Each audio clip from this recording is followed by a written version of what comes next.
Provins, cité médiévale.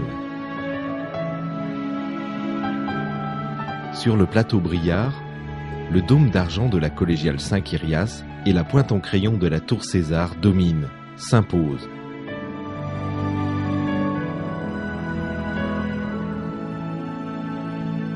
Puis très vite, la ville haute s'offre à vous dans son écrin fortifié, tout droit sorti du Moyen-Âge.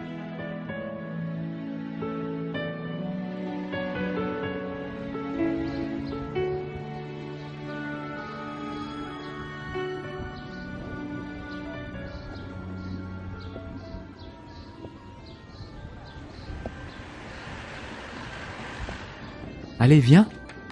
Quand tu passes la porte Saint-Jean, ferme les yeux. Tu entends déjà la herse, le corps de garde,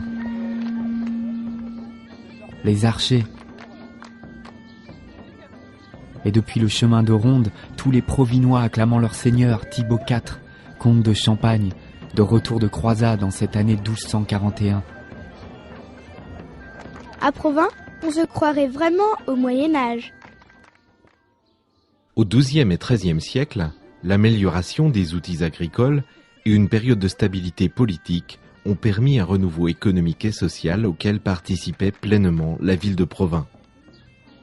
À tel point que vous n'êtes même pas surpris, en franchissant le seuil de la Grange-aux-Dîmes, de retrouver le marchand d'épices italien, le changeur tout occupé à peser la monnaie, l'écrivain public, ou bien encore le marchand de draps de Provins.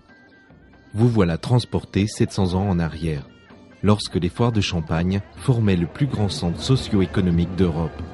On y venait de Flandre et de Navarre, d'Anjou et de Provence, d'Angleterre et d'Italie.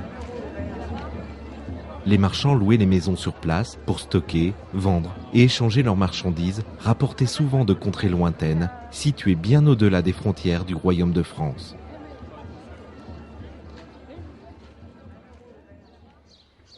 Dans la ville basse, j'aime bien me promener près des petites rivières. Il y a des petits ponts et des lavoirs. Tu sais, la Voulzie et le Durtin ont donné à Provins le surnom de Petite Venise et nous rappellent les origines marécageuses de l'endroit.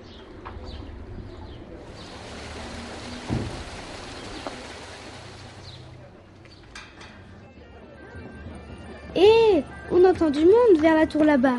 On peut aller voir? Derrière la tour Notre-Dame-du-Val, ce sont probablement les administrateurs de la foire Saint-Ayoul qui s'activent. Nous sommes en septembre-octobre 1253. Il fait froid et sec. Sentez le parfum des clous de girofle que vous tend l'épicier. Essayez les brodequins de cuir fraîchement cousus par le cordonnier. Écoutez le tisserand chanter les qualités du fameux nerf de Provins, ce drap épais qui servait à faire des couvertures et des pèlerines.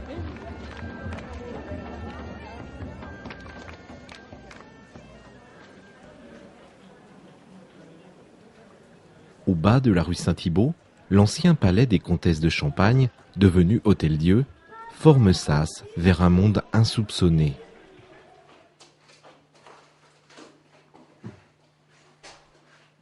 Cet immense réseau de galeries souterraines fut probablement creusé du XIIe au XIVe siècle pour en extraire la terre à foulon nécessaire à la fabrique du drap. T'as vu les chevaliers? Ils ont même des armures. Où est-ce qu'ils vont tous comme ça? Ils s'apprêtent à participer au combat qui se tiennent cet après-midi au pied des remparts, non loin de la tour aux pourceaux. Allez, viens, on y va. Il faut bien dire qu'ici, le sablier du temps s'est arrêté entre 975 et 1285, à l'époque où les comtes de Blois-Vermandois, puis ceux de Champagne, portèrent à son apogée le rayonnement de Provins, ville orgueilleuse, défiant la puissance du domaine royal, pourtant voisin.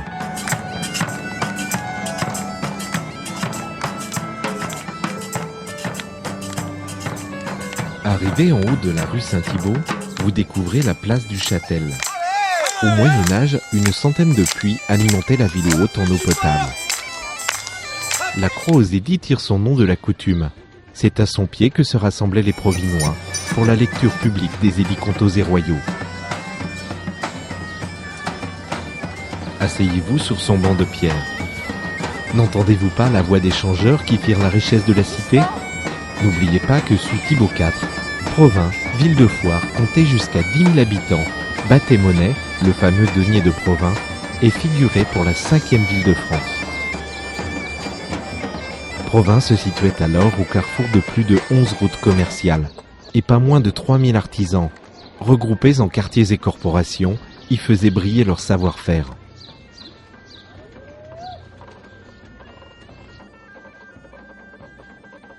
Dans les rues de la ville haute, vous aurez au fait de comprendre que Provins est un véritable conservatoire d'architecture médiévale civile, militaire et religieuse.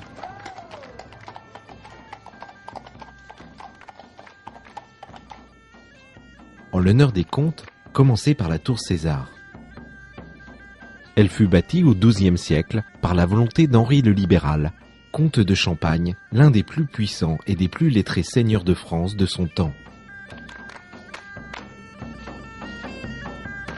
Demeure des seigneurs de Provins, le palais comtal conserve aujourd'hui 2 ailes du XIIe et XIIIe siècle et une chapelle comprise dans l'enceinte actuelle du lycée Thibaut de Champagne. Écoute la musique, ça vient de là-bas, devant l'église. Il y a même une dame qui a un drôle d'instrument avec une manivelle. Allons voir de plus près. En vérité, l'austérité de la façade et l'impressionnante coupole du XVIIe siècle de la collégiale Saint-Quirias cachent la finesse architecture à l'intérieur de cet édifice où se marie tout en nuances, art roman et art gothique.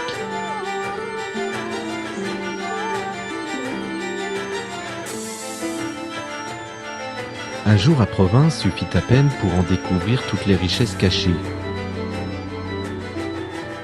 Et vous n'avez pas fini de vous régaler les yeux.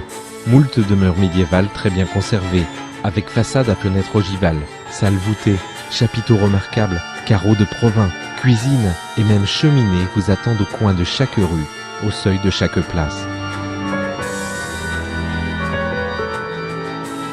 Sur les remparts, les archers grimpent au chemin de ronde pour défendre la place. Un aigle majestueux plane dans le ciel bleu nuage. Vous vous souvenez alors qu'au Moyen-Âge, la fauconnerie était l'une des distractions favorites des seigneurs. Provins ne l'a pas oublié et vous propose chaque année, d'avril à octobre, un très beau spectacle de rapaces en vol libre. Ah oui, j'ai adoré ce spectacle, surtout lorsque l'oiseau est monté sur ma tête.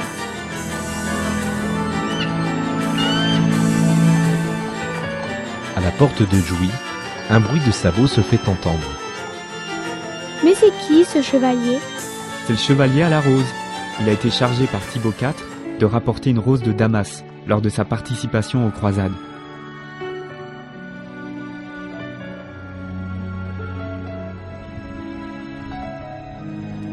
Aujourd'hui, la Rosa gallica officinalis, aux propriétés médicinales reconnues, fait partie du patrimoine culturel et gastronomique de Provins. C'est bon le miel à la rose. Comment un tel patrimoine médiéval a-t-il pu parvenir jusqu'à nous? Au début du XIVe siècle, le rattachement des terres de Brie et de Champagne à celle du royaume de France, la guerre de Cent Ans, la peste noire et la baisse d'activité progressive des foires vont marquer le déclin de l'orgueilleuse cité. Provins redevient pendant 600 ans une bourgade rurale isolée, loin des grands courants de l'histoire et des développements urbains. C'est de cet oubli qu'est finalement né le miracle de Provins, ville médiévale aujourd'hui exceptionnellement conservée et inscrite depuis 2001 sur la liste du patrimoine mondial de l'humanité de l'UNESCO. Même que ça veut dire que c'est l'une des plus belles villes du monde.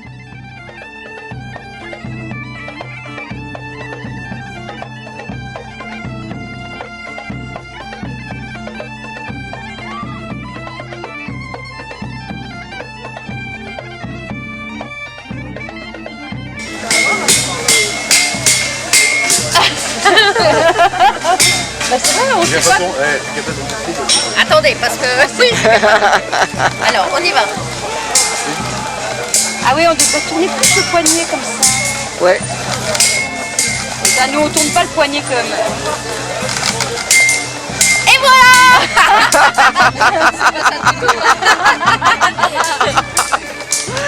Ah, parce que vous passez le doigt d'abord. Allez-y, remontez. Je fais pareil que lui. Attends. D'accord. Ah voilà. Ah oui, d'accord, d'accord.